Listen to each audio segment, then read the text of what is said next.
Vote দেওয়ার ক্ষেত্রে আমাদের লক্ষ্য করা উচিত কাকে ভোট দিলে এই লোকটা প্রার্থী হিসেবে যোগ্য এবং সৎ, তাকে ভোট দিলে সৎ এবং যোগ্য প্রার্থীকে ভোট দেওয়া হবে। এটা আপনার বিবেককে আপনি জিজ্ঞাসা করবেন।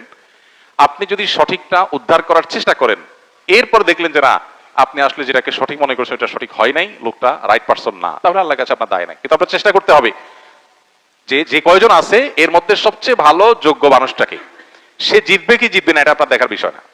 আমাদের দেশে বেশিরভাগ মানুষ এই জায়গাটায় এসে ভুল করে, মনে করে যে তার ভোট দেওয়ার লাভ কি, ভোটগুলো তো নষ্ট হবে। ভোট নষ্ট হয় না।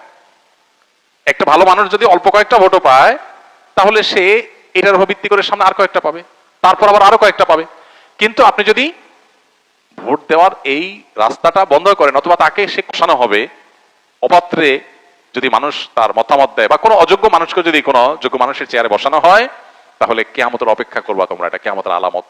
এই আলামত এখন চলে আসছে না, আসছে নাই?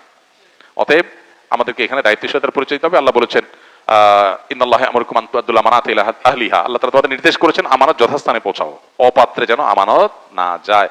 আল মুস্তাশারু মু'তামান, একজন মানুষ তার মতামত চাওয়া হলে, পরামর্শ চাওয়া হলে, তখন সে আমানতদার হয়ে যায়, তার কাছে আমানত হয়ে যায়। অনেক বড় একটা ব্যাপার। আমানতের খেয়ানত করলে এর ভয়াবহতা অনেক বেশি, এবং যত অপকর্মের দায় আপনাকে নিতে হবে, বিশেষ করে এই সুযোগ পেয়ে যত অপকর্ম সে করেছে, যদি আপনার ধারণা থাকে যে সে এই টাইপের কাজ করতে পারে, তাহলে সৎ মানুষ, নেককার মানুষ, দিন, উম্মাহ, ইসলাম এবং দেশের সার্বিক কল্যাণ বিবেচনা আপনাকে করতেই হবে।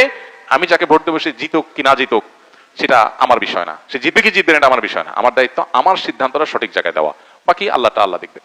আল্লাহ যদি তারে সুযোগ না দেন, সেটা আমাদের অযোগ্যতার কারণে আল্লাহ দেন না, কিন্তু আমার দায়িত্ব আমি সঠিকভাবে পালন করতে হবে। আল্লাহ আমাদেরকে তৌফিক দান করুন।